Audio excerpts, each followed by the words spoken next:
संचय बारंबारताओं का आलेखीय निरूपण।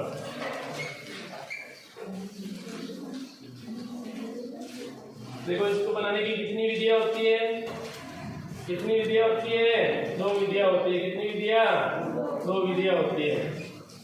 अरे संचय बारंबारताओं का आलेखीय निरूपण का मतलब क्या है? तोरण बनाना, वक्र बनाना, वही चीज है।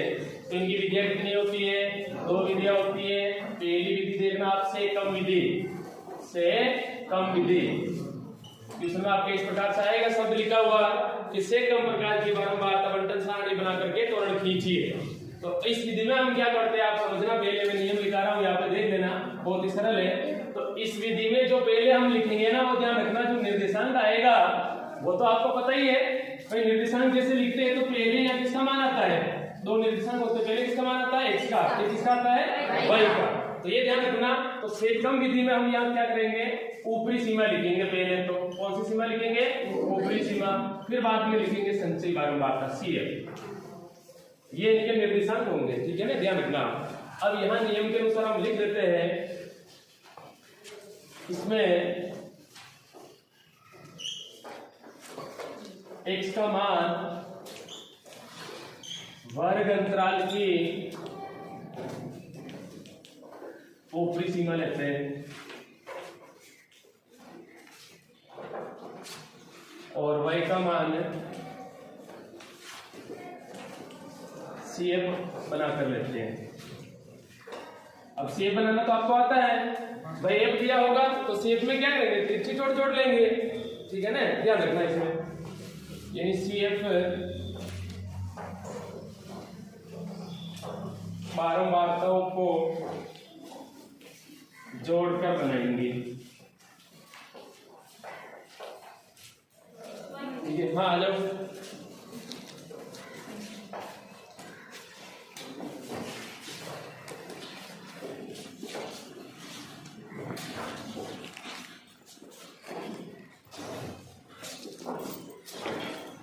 आप लिखते रहो साथ में लिखो। समझ में नहीं आता पूछ लेना है ना।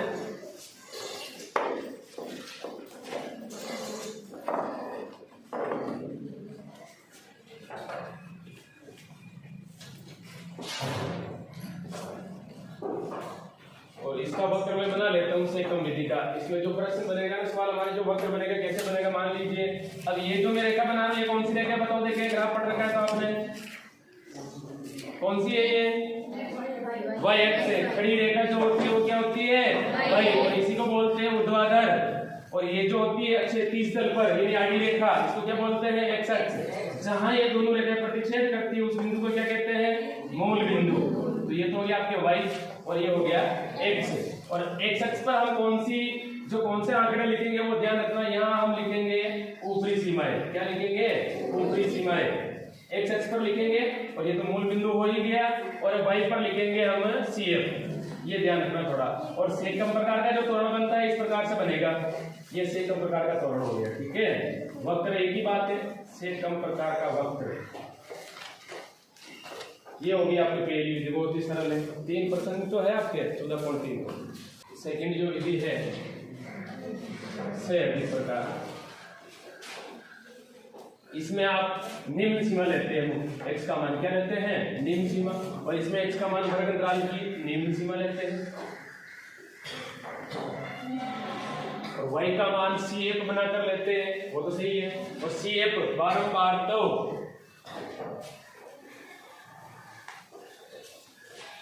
बारंबारताओं के योग में से प्रत्येक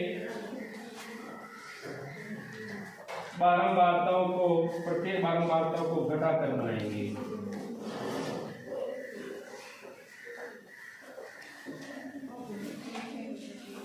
ये ध्यान रखना। वैसे दोनों में इतना सा ही अंतर है, बाकी दोनों सिंपल है।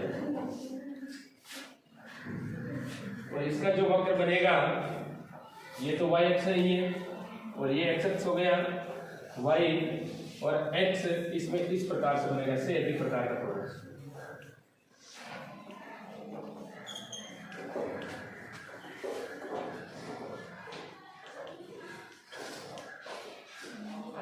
लिखने से किसी को एलर्जी तो नहीं है?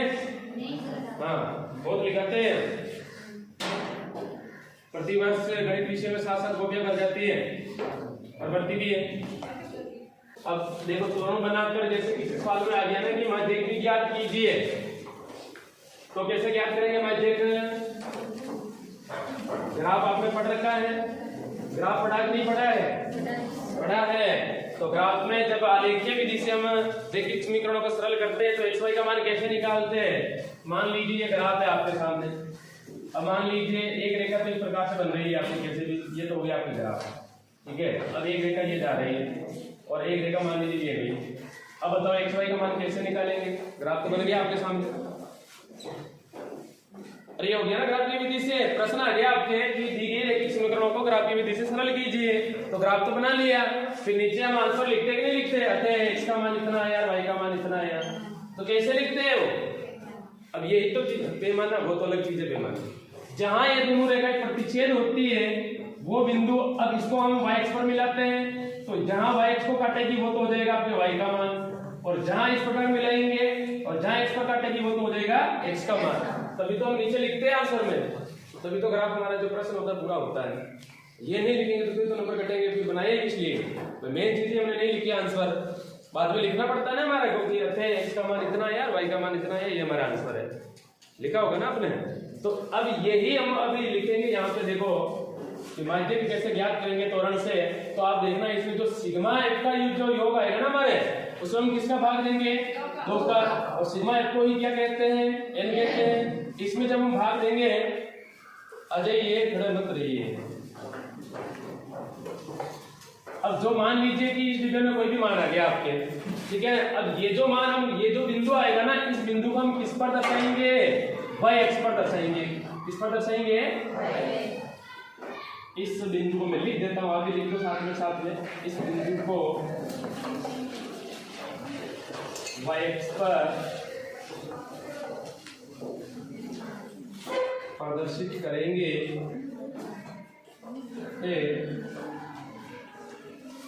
x अक्ष के अनुदिश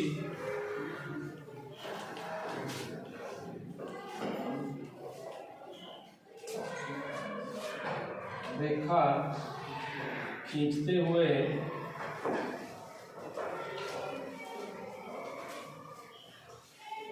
जहां वक्र को काटेगी उस बिंदु का भुज माध्यक होगा। भुज का मतलब समझ गए? भुज का मतलब समझ गए? किसका मान होगा? x का मान। अब आप y बोल रहे हो,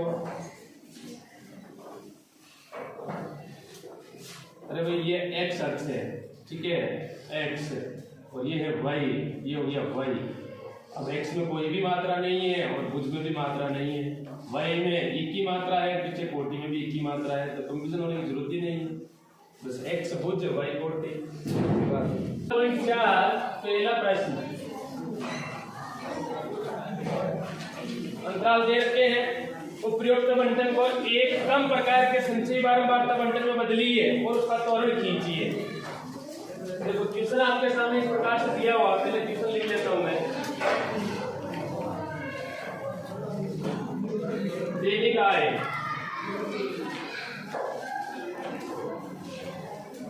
श्रमिकों की संख्या,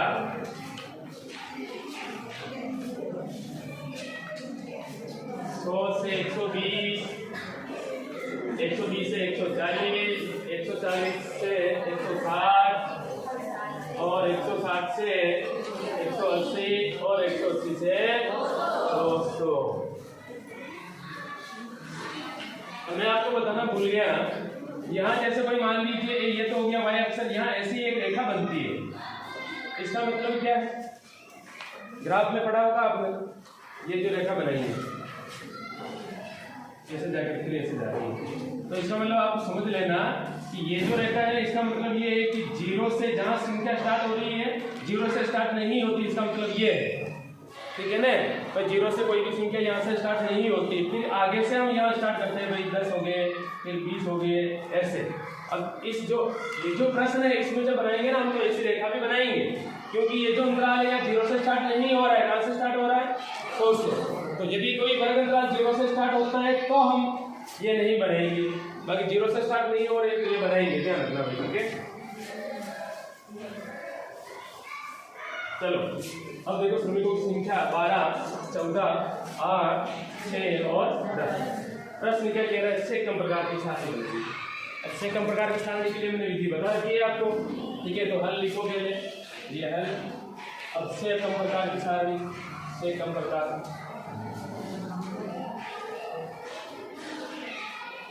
अब देखो आप सबसे पहले तो वही स्थिति खड़े बना लो इनको। ये तो हो गई इधर वर्ग अंतराल कहाँ से कहाँ तक के, वापस 100 से 120, 120 से 140, 140 से 160, 160 से 180 और 180 से 200। और इधर जो एक का मान दिया है 12, 14, 8, 6 और 10, ये मान है। अब देखो इसमें से कम प्रकार की बात कर रहा है, किसकी बात कर रहा है, से कम प्रकार की। तो इससे पहले आप से कम प्रकार इसमें बदल दो, इसमें से कम प्रकार। अब यहाँ क्या लिखेंगे हम, 100 से 120, तो यहाँ आगे क्या लिखेंगे, से कम प्रकार में 120 से कम, समझ रहे हो ना। बस से कम प्रकार में मैंने लिखाया था कि ऊपरी सीमा आती है, तो ऊपरी सीमा तो ये होगी, तो से कम प्रकार में बदलेंगे तो यहाँ लिखेंगे हम 120 से कम। नीचे क्या आएगा बोलो जल्दी, 180 और सिंपल सी बात होगी। अब आगे जब वापस स्टार्ट करेंगे, अब यहाँ शेप बना लो आप, पहले भी बना सकते हैं, इसमें जरूरी नहीं है, मैंने इनको पहले लिख दिया, आप कैसे भी लिख सकते हो, ठीक है। तो शेप बनाना तो आपको आता ही है, कैसे बनाते हैं, शेप कम प्रकार में ऐसे ही बताया मैंने। इनको जोड़ते हैं, 12 है जैसे कैसे लिख दो, फिर 12 और 14 कितने हो गए, 26, 26 और 8 कितने हो गए, 34 और 6 कितने हो गए, 40 और 10 कितने हो गए। कैसा है, समझ गए। अब आगे जब बनाएंगे हम तो यहाँ लिख देंगे बिंदु के निर्देशांक, बिंदु के। अब बिंदु के निर्देशांक लिखना मैंने सिखा रखा है आपको, अभी विधि बताई थी।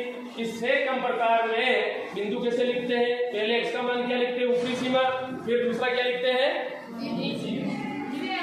CF। तो अब देखो हमारे ये हो गया। अब इसमें ऊपरी सीमा क्या है, बारंबारता क्या है, CF सबसे बारंबार, ये पहला निर्देशांक हो जाएगा। इसी प्रकार 140 और फिर 160 और फिर 180 और 40, उसके बाद बस हो गया निर्देशांक। और इन्हीं निर्देशांक को आप वक्र बना लीजिए। अब आपको ग्राफ बनाना है,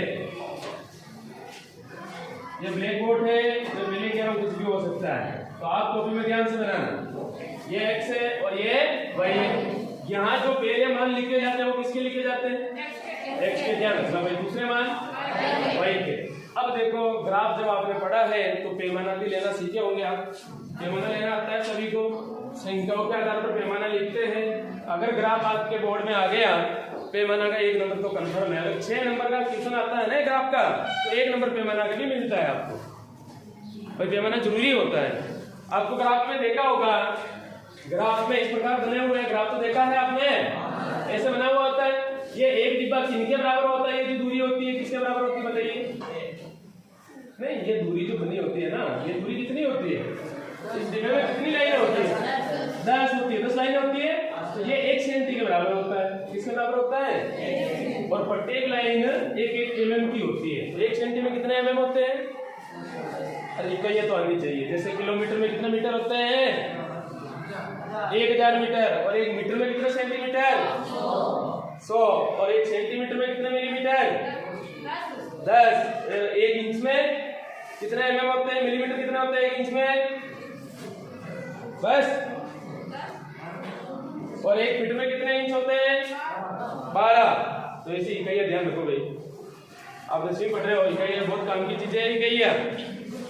अभी ये ग्राफ में भी है हमारे, हम लिखते नहीं लिखते ऐसे, देखो आप कि पैमाना आपने देखा होगा, पैमाना x अक्ष बराबर 1 सेंटी और y अक्ष बराबर 1 सेंटी लिखा होता है, नहीं लिखा होता है। ये चीज तो प्रत्येक प्रश्न में लिखी होती है ग्राफ वाले में, और होती है सभी में। अब ये 1 सेंटी क्यों लिखा जाता है, क्योंकि हम जो एक डिब्बे के बराबर जो संख्या लेते हैं ना, या 2, 4 फिर 6, वो इसीलिए 1 सेंटी लिखा जाता है। अब इसके बराबर हम यहाँ पैमाना जो लिखेंगे इन संख्याओं के आधार पर लिखेंगे। मैंने क्या कहा था कि x का जो मान है वो कहाँ पर लिखेंगे,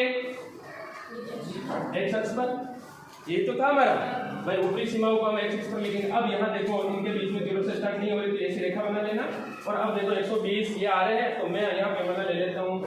कितने कितने का ले रहे हैं, 20 का ले ले रहे हैं भाई, यानी कि 100 फिर 120, इस प्रकार से 140 फिर 160 फिर 180 फिर ये हो गया 200।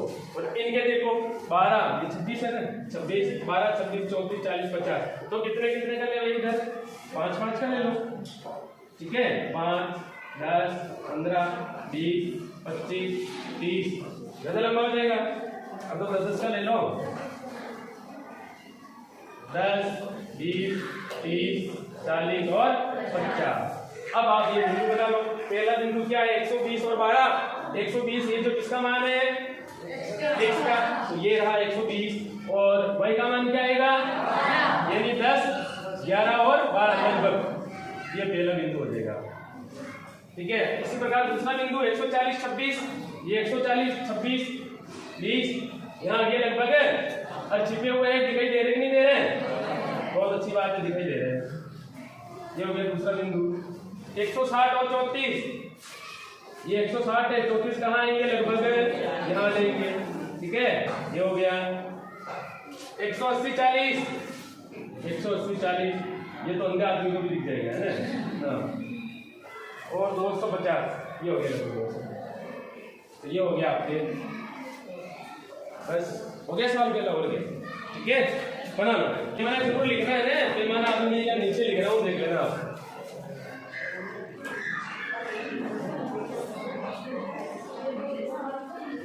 कितने का लिया था, 100 का, 100 से 100 ही हो जाएगा। भाई x बराबर कितने का लिया, 10 का, तो यहाँ हो जाएगा 1 सेंटीमीटर 10 ही।